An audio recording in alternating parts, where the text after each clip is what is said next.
Ito, kayo na pa ito gustong tikman eh. Lab, alam mo ito? Malagyan. Parang suman. Suman, malagkit.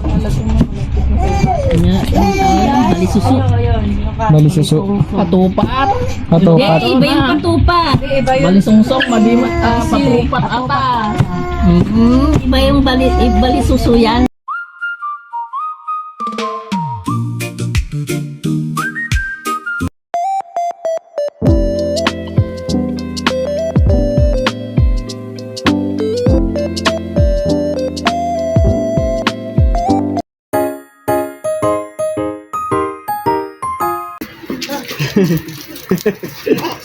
Asin.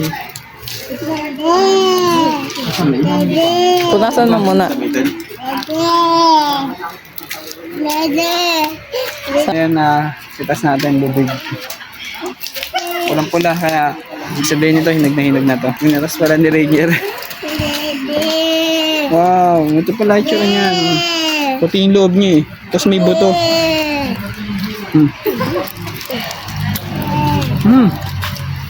Papa! Harap. Papa! Anong lasa? Parang ano eh. Yaman ko pa? Hindi, parang santol yung lasa. yan? Hindi makupa to. Iba yung makopa eh. Parang santol siya eh, pero may buto rin siya.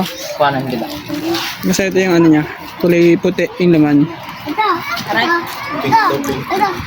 Maasim. Parang santol. Makopa. Iba yung makopa eh. Yung parang ano yun eh. Google, ano mo nga, picture mo nga. Mahal pala ang sugar sa kanila.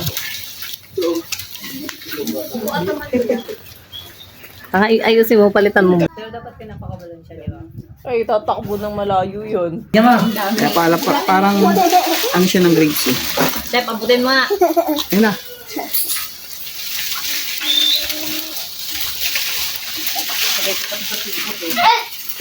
Dito sa bahay. Yun. Teka lang, kukuha. Namis na. Miss. Boy.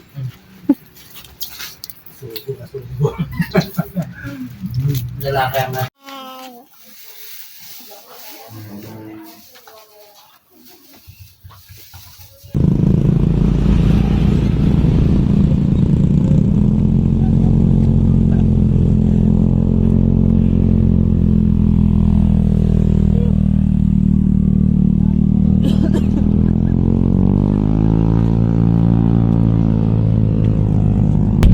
ano yan? Pagkain yan? Anong tawag yan? Tawag sa amin, katkatiwit. Di ba alam ko ang tawag sa Manila? Katkatiwit? Lagay mo rito. Yung dilaw lang. Malayo baka. Kain pala yan. Katkatiwit. Katkatiwit. Ano lasa yan? Ano? Ang Matamis. tamis. Tikman mo ang dilaw. Ano yan? Tanggalin mo yung ano ha.